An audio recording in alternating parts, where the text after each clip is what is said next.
In today's video, I'm going to be showing you guys the best settings, both graphics and movement settings for keyboard and mouse for competitive gameplay in Fortnite. Quickly before we do get into the video, make sure you are subscribed with notifications turned on, you have liked the video, and you've left your Epic ID in the comments below for the chance to be gifted a bundle.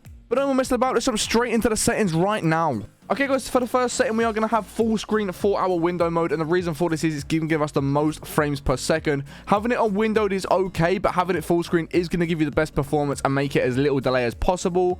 So next up for our resolution, we are obviously going to be setting this to our monitor resolution. Some of you might have 1920 by 1080. For me, I've got 2560 by 1440. It just depends what monitor you've got, and you want to have it so it is the right size for your screen.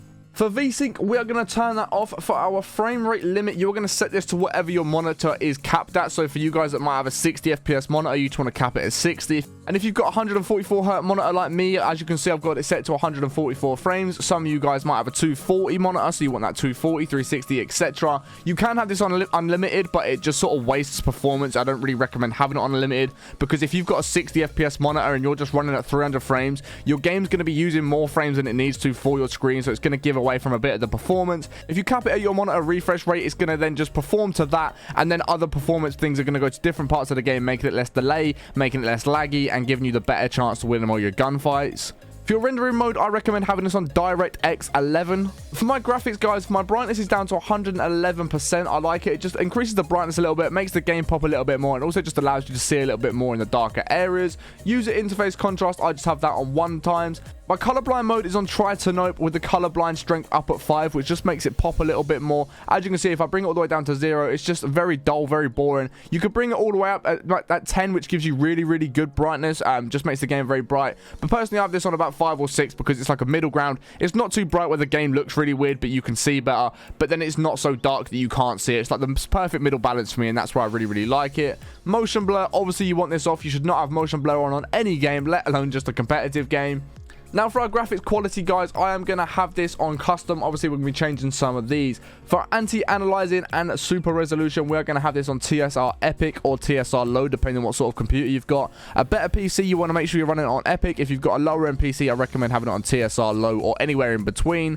For our temporal or super resolution, guys, you can either have this on recommended, or depending on how good your PC is, you can crank it all the way up to custom and have this up to 100. I do sometimes run this on 100, depends how my PC's feeling on the day. If I'm streaming and I've got a few things open, I will drop it down to recommended because it plays it on 60. But if I'm simply just playing and recording on my second PC, I'll have it on at 100% so I get the best sort of performance out of my PC. I can see the most, I can see as far as possible, I can see builds in the distance and all that sort of stuff. It gives me the best vision and just makes the game pop so much more. But like I said, this can be slightly different depending on what your PC is running like. But for me, like I said, I run it on 100%. For these two right here, you're going to have these both off. Shadows, you are also going to be turning off. And then global illumination, we're going to have this on ambient occlusion. And for our view distance, we want that on far. And the reason we want this on far is it's going to allow you to see weapons, builds, and all that sort of stuff from further off. So if there's a player in the distance, it's going to allow you to see that player that is in the distance. If there's a build going on or a fight going on, you're going to be able to see it a little bit further away than if you have that on medium or low. So I recommend having it on far. You do not need it on epic. You don't need it that far. It's not going to make too much of a difference, and it's just going to really hurt your performance. So I recommend having it on far, definitely. For textures, effects, and processing, guys, we are going to have that all on low. We don't need any of those turned up any more than low. And then for our advanced graphics, you can have show FPS on or off. That's entirely up to you. I have it on just so I know what sort of FPS I am running. Use GPU crash debugging. We're going to have that off. And if you guys have got an NVIDIA graphics card like me, you're going to have latency markers, which we're going to leave off. But then NVIDIA reflex low latency here, we are going to have on plus boost. Next up, guys, coming over to the keybinds, and this is what I'm going to be running. My Y and X axis sensitivity is at about 9.2%. My targeting sensitivity is up at 88.4%, and my scope sensitivity is 74.6. This is all going to completely depend on how you play, how high your mouse sensitivity is, what DPI you play on, and all of that sort of stuff. This is going to be a lot of trial and error for you guys. You can try my settings. If you find it too fast, crank them down. If you find it too slow, crank them up. This is going to completely depend on how you like to play and how it does feel for you. For my building and editing sensitivity, I have that on 125%, as you can see there.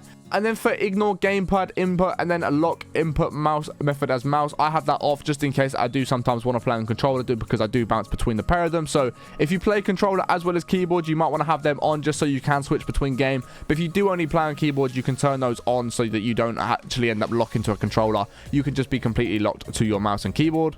For our keyboard movement, we are going to have use custom diagnosis on. We're going to have forward diagonal angle at 67. We're going to have strafe angle at 90 and backward diagonal angle at 135. Again, these are going to be slightly different for you guys. Just play with these till you find the sweet spot. Start off with my settings, increase them, slower them, whatever you might have to do to make it a bit easier for you to play the game. Mouse flight I have 100%. Mouse flight for the top one I have 100%. Invert aircraft mouse controls as off, and then tank settings I also have off. And then finally, guys, for sound, I'm obviously going to have my main volume at 100%. My music's just quiet in the background because I don't want any music going on too loud. Sound effects, 76%. Dialogue and voice chat at 100%. Cinematics at 16%. Picture-in-picture at 50%. Sound quality I have on high. So for sound quality, I have on high. 3D headphones I have turned on, so it allows me to know where the movement and sort of sounds are going on a lot nicer. I can hear if they're above me, below me, to the left of me, to the right of me, much easier. Background audio, I have notifications only. And then, guys, for visualize sound effects, this is a massive one. You want to make sure you have this on. It's going to give you a notification on screen when there's a gunshot near you, a chest near you, a reboot van near you. Every sound that you do here within the game, it's going to visualize it on your screen and point it in the direction of where that sound is coming from. So if you're struggling with your headphones and you can't seem to work out where sounds are coming from, definitely turn this on because it's going to show you exactly where these sounds are coming from on your screen. But those, guys, are the best competitive settings for Fortnite right now. So if you guys did enjoy the video, be sure to smash thumbs up, subscribe with notifications turned on if you haven't already. And like I said, anyone who does leave their epic ID in the comments below will be having a chance to be gifted a bundle out of the store. So make sure you do go ahead and do that. I appreciate watching and have a great day, and I'll catch you on the next one in a bit. Peace.